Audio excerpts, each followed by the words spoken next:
আসসালামু আলাইকুম এভরিওয়ান। একটা ডিম আর 1 কাপ ময়দা দিয়ে তৈরি করব বাচ্চাদের খুবই পছন্দের প্যানকেক। বিকেলের নাস্তায় বা টিফিনে ঝটপট তৈরি করে নিতে পারেন এই মজাদার প্যানকেক। মাত্র একটা ডিম দিয়ে 10 থেকে 12টির মতো প্যানকেক তৈরি করব। পারফেক্ট প্যানকেকের রেসিপি আপনাদের সাথে শেয়ার করছি। আশা করছি আপনাদের ভালো লাগবে। ভালো লাগলে ভিডিওটিতে লাইক দিয়ে চ্যানেলটি সাবস্ক্রাইব করে দিবেন এবং সহজ সুন্দর রেসিপি পাওয়ার জন্য। তো প্রথমে আমি এখানে দিয়ে দিচ্ছি একটা ডিম, একটা মুরগির ডিম নরমাল টেম্পারেচারে থাকা নিতে হবে। ফ্রিজের ডিম কোনোভাবেই ব্যবহার করা যাবে না। এরপর এটাকে আমি একটু নেড়ে নিব, কুসুম সহ এটাকে একটুখানি নেড়ে গলে নিব। একটুখানি পর আমি এর সাথে দিয়ে দিচ্ছি হাফ কাপ চিনি। একটা ডিমে যতটুকু প্যানকেক হবে আমার কাছে হাফ কাপ চিনি ঠিক মনে হয়েছে। আপনারা চাইলে একটু বাড়িয়ে কমিয়ে নিতে পারেন, তবে হাফ কাপ চিনিতেই প্যানকেক পারফেক্টভাবে হবে। এরপর চিনিটাকে খুব ভালো করে এখানে গলে নিব। এরপর আমি এখানে একটা ছাকনা নিয়েছি, ছাকনাতে দিয়ে দিচ্ছি 1 কাপ ময়দা, এর সাথে দিয়ে দিচ্ছি 1/3 কাপ গুঁড়া দুধ। গুঁড়া দুধটা দেওয়ার চেষ্টা করবেন, তাহলে প্যানকেকটার স্বাদ খুব ভালো আসবে। দিয়ে দিচ্ছি 1 চামচ পরিমাণ বেকিং পাউডার আর দিয়ে দিচ্ছি 1 চিমটি পরিমাণ লবণ। মিষ্টি খাবারে একটু লবণ দিলে খাবারের স্বাদটা ভালো আসে। এরপর এটাকে খুব ভালো করে চেলে নিতে হবে। এবার এটাকে খুব ভালো করে একটু মিশিয়ে নিব। তার আগে আমি এখানে অ্যাড করে দিচ্ছি 1 কাপের একটু কম লিকুইড দুধ। আপনারা যদি এ সময় মনে করেন যে এটা একটু পাতলা হয়েছে, সেক্ষেত্রে একটু ময়দা দিয়ে আবারও ভালো করে গুলে নিতে পারেন। আর সুন্দর ফ্লেভারের জন্য আমি এখানে 1 চামচ পরিমাণ দিয়ে দিলাম ভ্যানিলা এসেন্স। এরপর এটাকে খুব ভালো করে মিশিয়ে নিতে হবে।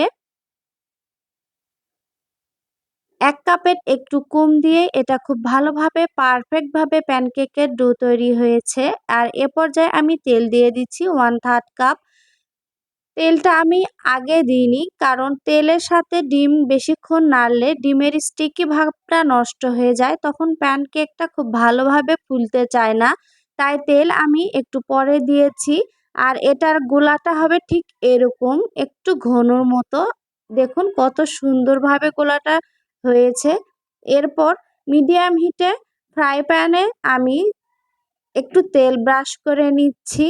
এরপর এখানে আমি দিয়ে দিব একটা মেজারমেন্ট কাপের 1 কাপ করে ডো নিয়ে এখানে আমি দিয়ে দিচ্ছি, যেন সবগুলো প্যানকেক একই সাইজের হয়, দেখতে যেন ভালো লাগে।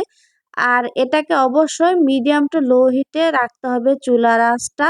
আর এভাবে আস্তে আস্তে সবগুলো প্যানকেক খুব সুন্দরভাবে ফুলবে আর অসংখ্য ছিদ্রযুক্ত হবে। প্যানকেকটা দেখতেও ভালো লাগবে এবং পারফেক্টভাবে রান্না হবে। একটা প্যানকেক উঠিয়ে নিয়ে আমি আবারও ফ্রাই প্যানে একটু তেল ব্রাশ করে নিচ্ছি। আর এ পর্যায়ে খেয়াল রাখবেন চুলার আঁচটা যেন বেশি না হয়, ফ্রাই প্যানটা যেন খুব বেশি গরম না হয়, তাহলে কিন্তু প্যানকেকটা খুব ভালোভাবে হবে না। দেখুন কত সুন্দরভাবে পারফেক্টভাবে প্যানকেক হয়ে গিয়েছে, কত সুন্দরভাবে অসংখ্য ছিদ্র হয়ে যাচ্ছে। তো আশা করছি আমার এই রেসিপি আপনাদের ভালো লেগেছে। আপনারা অবশ্যই এভাবে বাসায় ট্রাই করবেন।